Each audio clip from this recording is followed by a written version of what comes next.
मेळघाटात अंजनगाव वन परिक्षेत्रातील परिसरात मंगळवारी म्हणजेच 26 नोव्हेंबरला सायंकाळी एका वाघाचा मृत्यू झाल्याची माहिती समोर आली होती.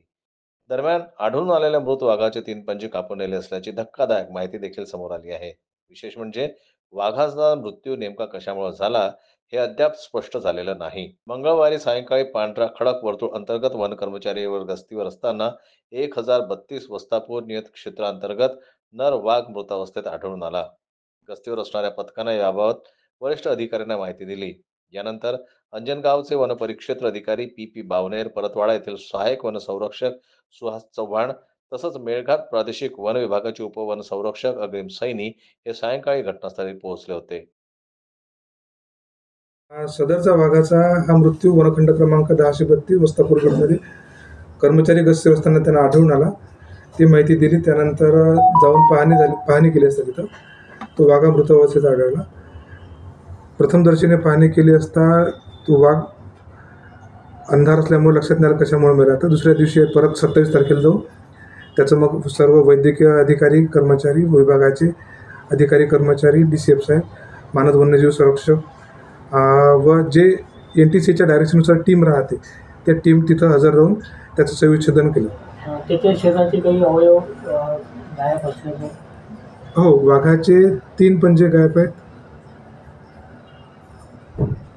दात वगैरे? वरच्या भागातले 2 दात तिथं आढळून आढळून. त्याच्या अंगावर असे काही खुणा वगैरे आढळले का साहेब? महाराजा वगैरे काही? नाही, तशा कुठल्या खुणा नाही आढळल्या. चौकशी समितीमध्ये कोण कोणाचं समजा नाही? चौकशी समिती त्या तपास अधिकारी म्हणून माननीय सुहास चव्हाण सर, सहाय्यक वनसंरक्षक अतिक्रमण निर्मूलन ही चौकशी करत आहेत. बुधवारी म्हणजे 27 नोव्हेंबरला सकाळी राष्ट्रीय व्याघ्र संवर्धन प्राधिकरणाच्या मार्गदर्शनात शवविच्छेदन पथक गठीत करण्यात आलं.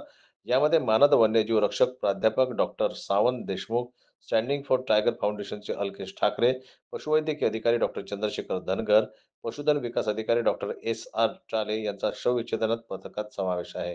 यांच्यासह उपवन संरक्षक अग्रिम सैनी, सहाय्यक वन संरक्षक सुहास चव्हाण, अंजनगावचे वनपरिक्षेत्र अधिकारी पी बावनेर यांच्या उपस्थितीत वाघाचं शवविच्छेदन करण्यात आलं. वाघाच्या शरीराचे काही नमुने न्यायवैद्यक प्रयोगशाळेत पाठवण्यात आलेले आहे. शवविच्छेदन अहवाल प्राप्त झाल्यानंतरच वाघाचा मृत्यू नेमका कशामुळे झाला हे स्पष्ट होईल, असं अंजनगाव सुरजी वनपरिक्षेत्र अधिकारी पी बावनेर यांनी सांगितलं. जनमत लाईव्ह न्यूज करता सचिन पाटील यांची रिपोर्ट. अब्रूक, अंजनगाव सुरजीहून.